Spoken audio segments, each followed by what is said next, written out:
The Galactic Council chamber wasn't built for surprise. Every voice, every movement, every syllable followed a script, rehearsed through centuries of protocol. Silence, here, was ceremonial. Until today. The double doors at the end of the chamber boomed open, unannounced. Four figures strode inside, tall, deliberate, clad in matte black diplomatic armor that shimmered like oil under the skylights. Their boots struck the obsidian floor in perfect rhythm. No flags. No emblems. No visible weapons. Just presence. The chamber fell into a vacuum. Murmurs died on alien lips. Delegates turned to stone. Even the ambient lighting seemed to dim. Leading the group was a human, Commander Jalen Rourke. His face was all jagged lines, a roadmap of conflicts long buried. He scanned the room with the cold detachment of a man counting targets, not allies. Behind him, 3 aides walked in silence. 2 of them weren't breathing. Drones, likely. Security or something worse. Rourke didn't stop at the visitor's pit. He walked straight to the center dais, bypassing the ceremonial cue pads, bypassing the right to speak.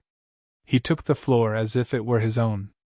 High Arbiter Veltsith Mar, still seated at the podium throne, hissed without opening his mouth. His voice, calculated and synthetic, echoed through the chamber's translators. Earth has no delegation clearance. This is a breach of every established order. Rourke responded without turning.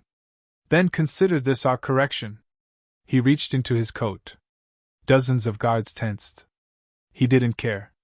He withdrew a small, clear cube and placed it on the central console. It pulsed once, then projected a hologram. Encrypted communication logs flooded the air above the dais. Council surveillance intercepts, military assessments, and embargo directives, some dating back over 80 years. One file glitched, revealing a transcript where Mar himself recommended a complete economic suffocation of the Terran homeworld until compliance is achieved. A ripple tore through the delegates. A Montauk representative clutched his chest and slumped backward. A translator unit crackled into static.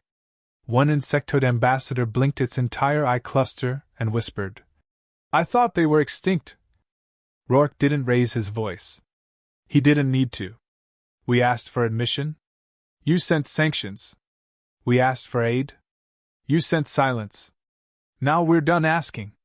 Mar stood slowly, every movement fluid and intentional, but his posture betrayed the tension. This chamber operates under cooperative principle. You arrive uninvited, accuse the council of conspiracy, and expect, what? Concession? Submission? Rourke turned his head slightly, just enough to meet Mar's gaze. Recognition. Mar allowed himself a brittle smile. The council will review your claims. In time. No, Rourke said. You'll review them now. A flick of his finger. The cube shifted displays, now showing a planetary map, Earth. Only it wasn't a victim's record. It was a recovery chart. Cities rebuilt, orbital elevators functional, new arcologies stretching across continents. Next slide, a fleet schematic. Human warships, sleek, sharp, armed with unregistered weapon classes. Silent predators. Your embargo failed.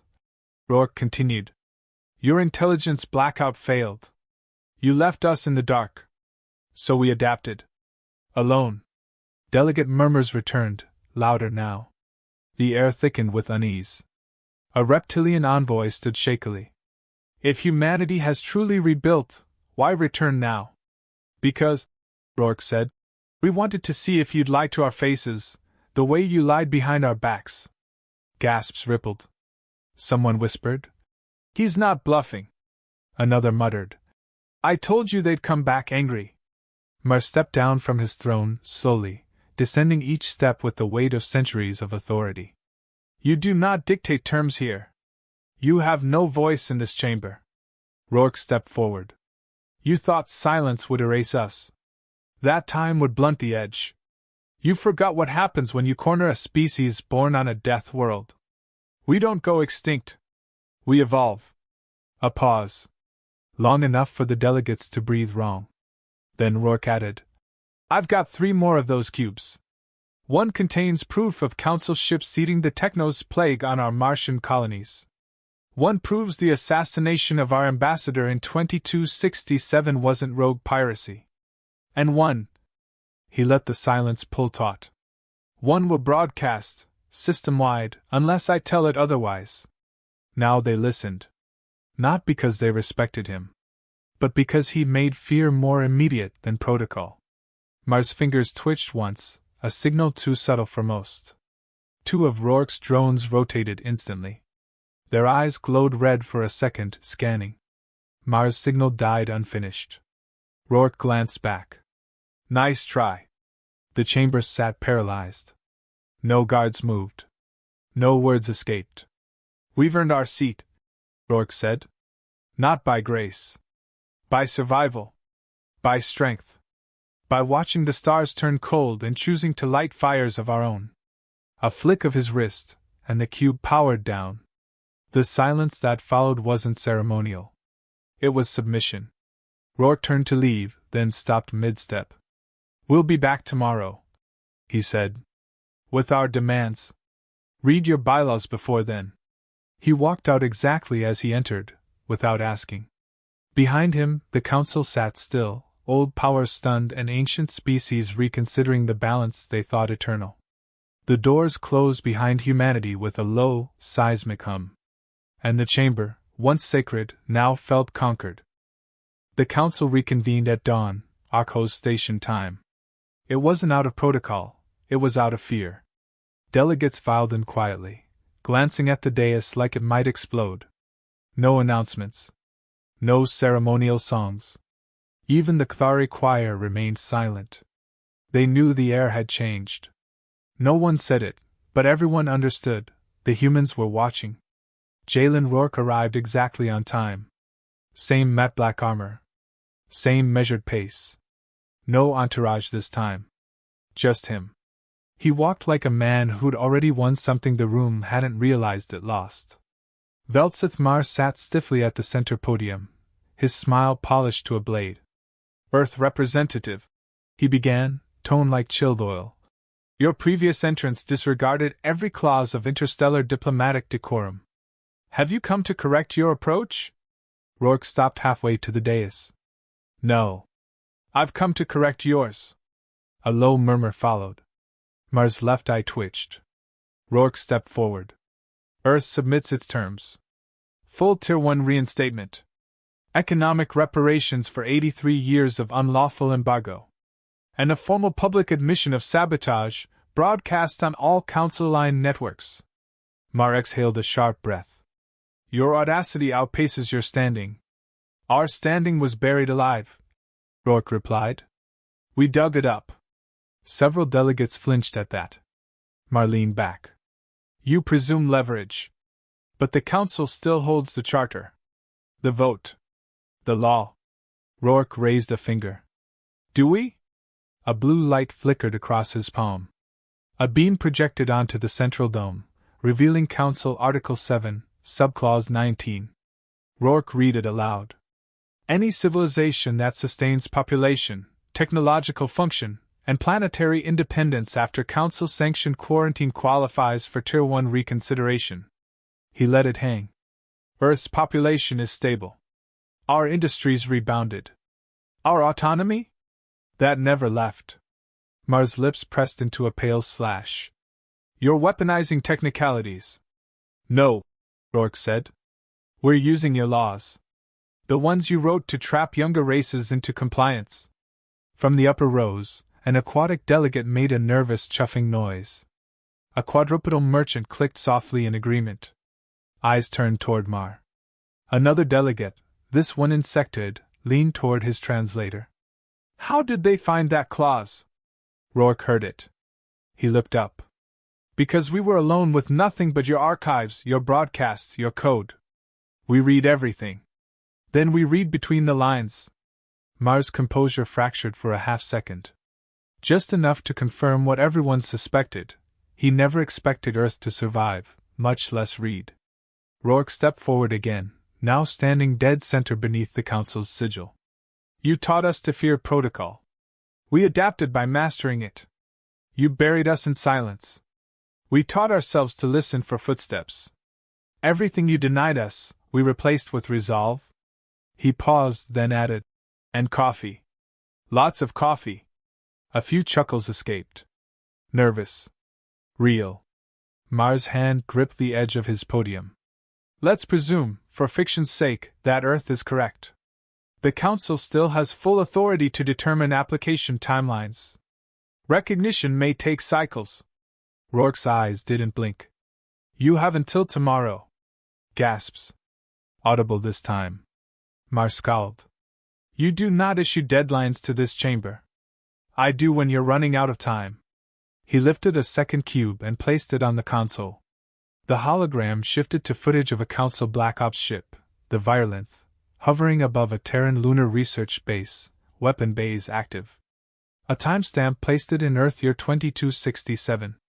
It hovered, fired a disabling shot, then vanished into the void. The record ended. A hush fell. That was your response to a diplomatic envoy asking for food. You didn't just exile us. You hunted us. A bovine-like delegate thumped its chest in apology. Another flicked a holographic screen, reviewing Council logs.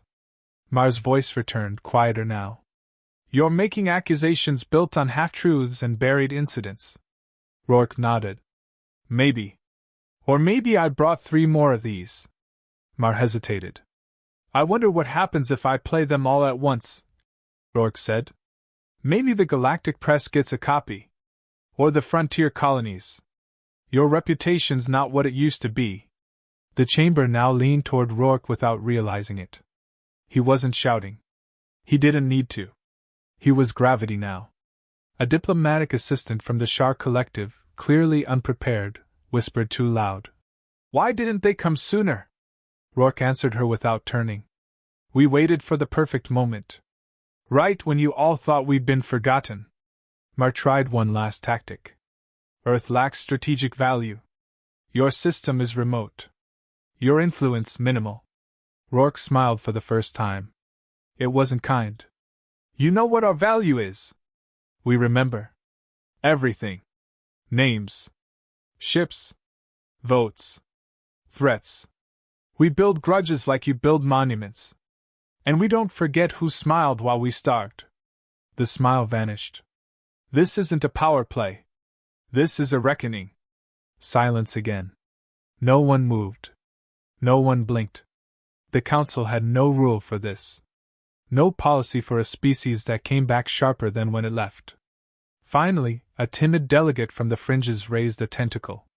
If Earth does qualify by law, what happens if the Council votes against recognition? Rourke didn't answer immediately. He let that fear live in the question. Then, calmly, you'll find out why we stopped asking nicely. He stepped back from the console, tapped the cube once, and let the holograms dissolve. I'll return tomorrow. You have until then to decide how much of the truth you want archived. He turned his back on the Council and walked out alone. This time, no one dared follow. The Council chamber was not built for war. And yet, that morning, it felt like a battlefield. Veltsith Mar stood at the edge of desperation, cloaked in poise. His robes were immaculate, his expression unreadable, but his fingers twitched. Rourke's demands hadn't been debated, they'd been feared. Worse, they made sense. So Mar struck back the only way he knew how, quietly, and from the shadows. In a sealed subcommittee room below the chamber floor, 12 hand-picked delegates, Mar's loyalists, gathered around a circular holotable. The vote was rushed.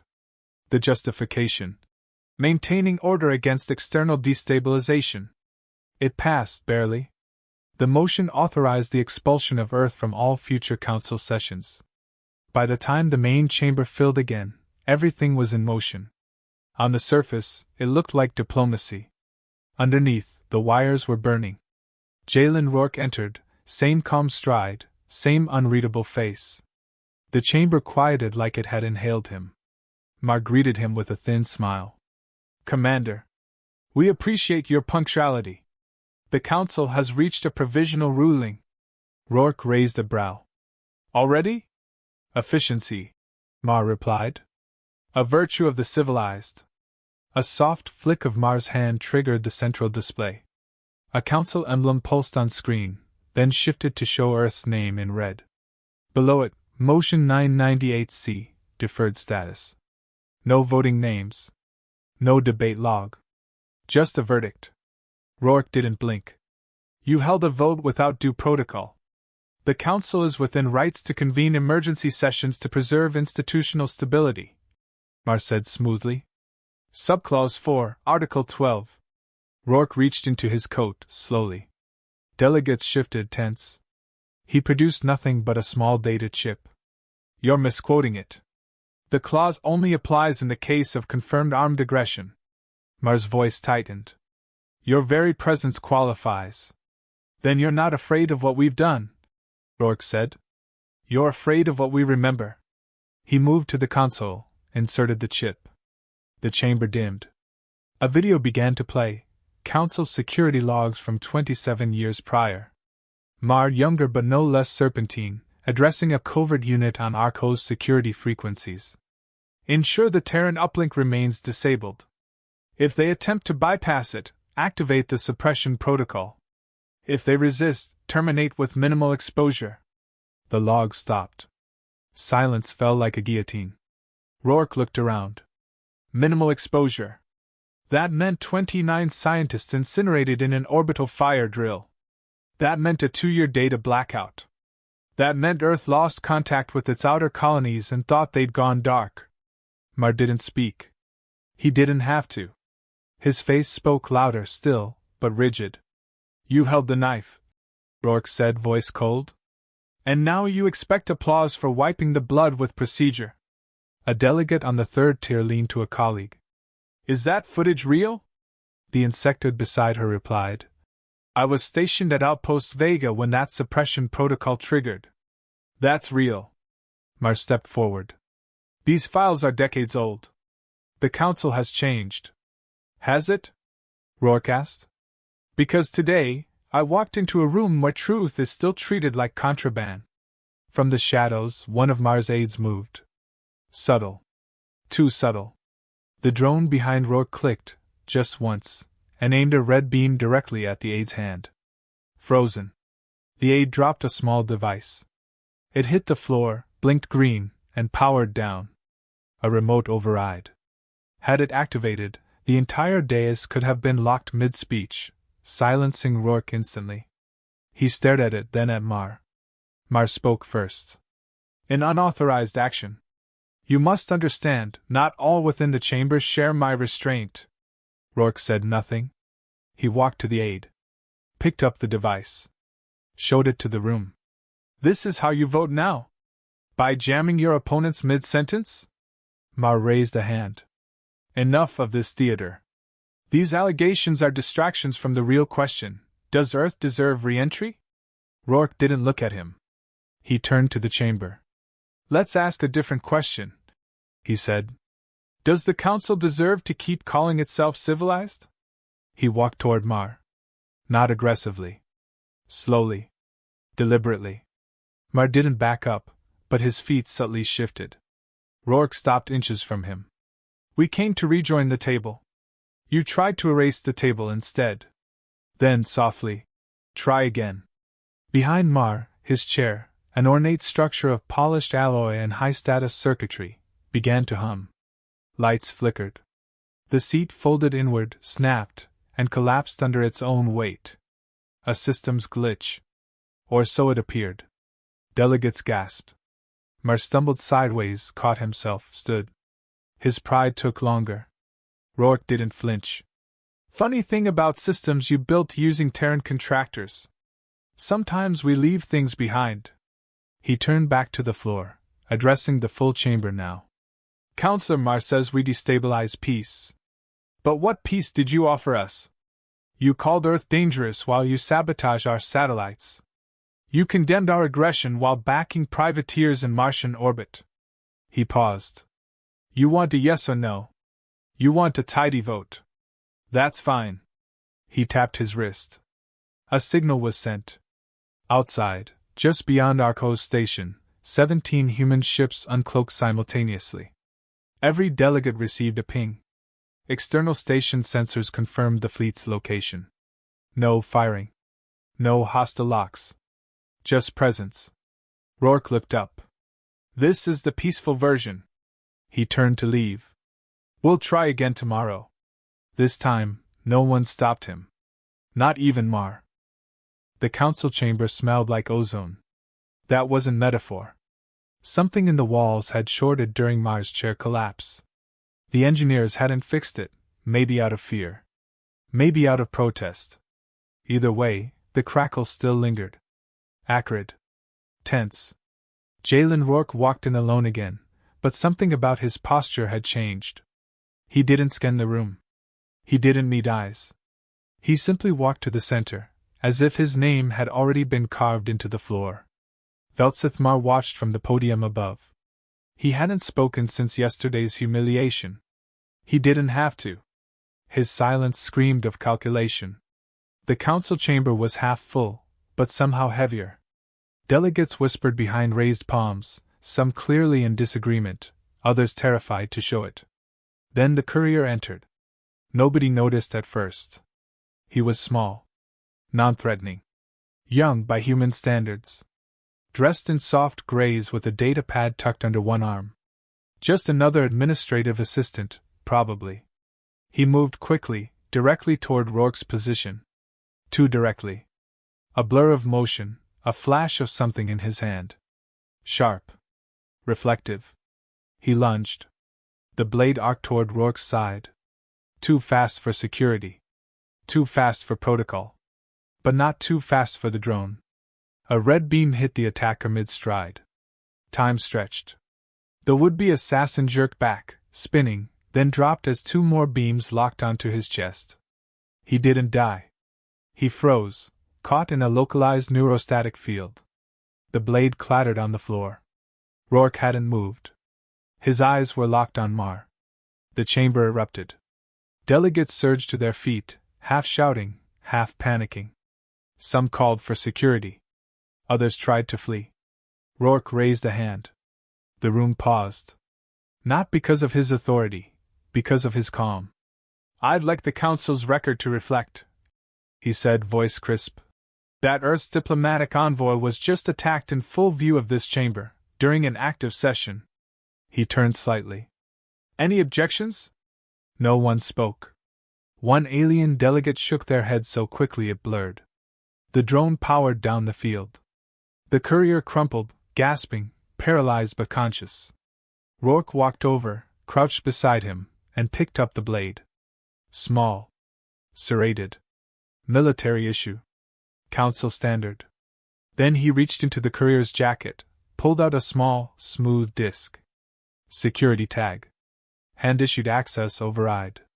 Council marked. He held it up. This didn't come from the black market. This came from in here. Gasps. Real this time. Shock blooming into realization. Rourke stood and faced Mar. You want to talk about stability? He asked. Let's talk about what instability looks like when it wears a diplomatic robe. Mar finally spoke. Voice low. Calculated. Earth stages a theatrical attack, then waves forgery to discredit its opposition. You do love your drama. Incorrect, Rourke said. We love evidence. He tapped his wrist. A new projection filled the dome. A recording. Mar's voice, clear and sharp. Ensure it looks like a personal vendetta. Nothing traceable. Nothing permanent. Make it a warning. Not a martyr. It wasn't grainy. It wasn't distorted. It was precise, time-stamped, and verified by 3 council-compliant AI systems. Mar froze. The chamber didn't gasp this time. They processed. Calculated. The weight of what they just heard settled like dust over everything. A delegate from the outer rim stood up. I move to suspend Archon Mar pending an emergency inquiry. Another followed. Seconded. Mar finally reacted. His voice snapped back into life. This is a political ambush. Fabricated recordings. Intimidation under the guise of law. Rourke didn't even look at him. No. This is the law. You're just not used to it working both ways. Council guards entered from two side corridors. Not human. Council issued. Neutral. They stopped beside Mars' platform, hesitated. He looked at them. You're seriously doing this? One of them, a sixth-land officer with faint council tattoos, replied. We're following the evidence. Mar didn't resist. He stepped down, slowly, robe dragging behind him like a torn flag. As the guards escorted him out, he turned to Rourke. This won't hold. They're afraid of you now. Fear isn't allegiance. Rourke finally looked up. That's the difference between us. You wanted control. We wanted memory. The doors shut behind Mar. For the first time in decades, the chamber no longer had a designated chair. A silence followed. Not fear this time. Something else. Rourke walked back to the center. No more backdoor votes. No more sabotage. No more cloaks over the truth. He looked around the room. Earth's history with this council has been marked by shadows. We're done with shadows. A delegate raised a question, slowly. And if we recognize Earth now, what happens to the power balance? Rourke smiled. It wasn't cruel. It wasn't smug. It was honest. Nothing shifts, he said. We've already returned. The only choice left is whether you acknowledge it, or pretend to sleep through it. He stepped away from the dais. I'll be back tomorrow. Final vote. No more subcommittees. No more half measures. He turned to leave, but paused. Oh, and next time, send someone smarter. I'm tired of wasting drones on amateurs. And with that, he walked out. No one followed. The final session began without ceremony. No anthem. No procession. Just tension, a heavy, waiting silence that blanketed the council chamber like static before a storm. Delegates arrived early for once. Not for duty, but for survival. Word of Mars' arrest had spread faster than any official dispatch. The galaxy wasn't watching history being made. It was watching an old order being dismantled, piece by piece, by the one species everyone had tried to forget. Jalen Rourke stood alone in the center of the dais. Again, no guards. No aides. Just the man who had walked into the chamber 3 days ago and rewired the entire galactic dynamic by sheer presence. This time, his expression was different. There was no edge, no provocation. Only clarity. Purpose. Let's make it official, he said. No preamble. Just that. A Hesperid delegate, one of the oldest council members still in service, rose with noticeable effort. His voice cracked with age, but not weakness. Motion to recognize Earth as a Tier 1 civilization with full council rights, retroactive to the date of unjust embargo. Another delegate stood. Seconded. No objections. None dared. A transparent voting matrix lit up over the chamber. Holographic seals, glyphs, and insignias floated across the room, representing each species' decision in real time. Votes poured in. Green. Green. Green. 1 abstention. No reds. Then silence. Rourke didn't smile. He nodded once. Recorded, said the Hesperid. Earth is reinstated. There was no applause. Applause was for celebrations. This was a shift in gravity. Rourke tapped his wrist. A platform rose from the center of the chamber, sleek, silent, and unfamiliar. It wasn't council tech. From behind it emerged a young girl. 12 by human standards. She wore a tunic with a stitched Earth Council hybrid crest, half Terran eagle, half galactic spiral. Her skin shimmered slightly, as if her cellular makeup pulsed with coded light. Her eyes glowed faintly blue. She's not human, someone whispered. She's more, Rourke said. Human-born AI raised. Engineered on Luna Prime to translate between biological logic and machine syntax. She understands your law better than any of you. The girl stepped forward. Her voice was perfectly balanced. Designation: Lyra. Delegate representative of Terran interests. Memory initialized. Council protocol loaded. Interface active. A few delegates looked uncomfortable. Others were fascinated. Is she a weapon? One asked. She's a record, Rourke answered. Of everything you did. And everything we became after. He looked around the chamber. Earth doesn't want revenge. Not anymore. We want clarity. And Lyra remembers everything. Perfectly. Which means there will be no more lost votes. No more forgotten requests. No more rewritten minutes. Rourke stepped back. Let her speak. Lyra blinked once, then began reciting the number of Earth's quarantine cycles, the monetary losses from embargo, the timeline of council violations, line by line, word for word, each clause burned into her speech like gospel. It wasn't a speech. It was testimony. And no one interrupted. When she finished, she added one final sentence. Earth recognizes the council. Do you recognize Earth? The room froze again. Then the Hesperid delegate nodded once. We do. That was it. Rourke exhaled, slow. Then tapped his wrist again. All across the galaxy, council news feeds changed. Screens flickered. Feeds glitched. Then realigned. A message began broadcasting, unfiltered, multilingual, in every dialect registered by the council. The same message. Humanity returns. Not as subjects. Not as guests. As equals. Above Arco's station, 17 Terran ships uncloaked completely. No weapons activated. No comms interference. Just quiet orbit, casting massive shadows over the council spires. Inside the chamber, one delegate finally asked what no one had dared voice aloud. What now? Rourke walked forward, stopped at the edge of the dais, and looked at them one last time. Now you remember who we are. Not what we were told to be. Not what you feared we'd become. But who we are, when left alone long enough to stop needing permission. He let the words settle. You don't have to trust us. That's earned. But you will not ignore us.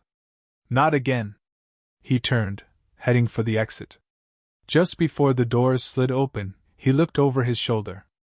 This time, he said quietly, we're not here to ask. And then he left. No applause.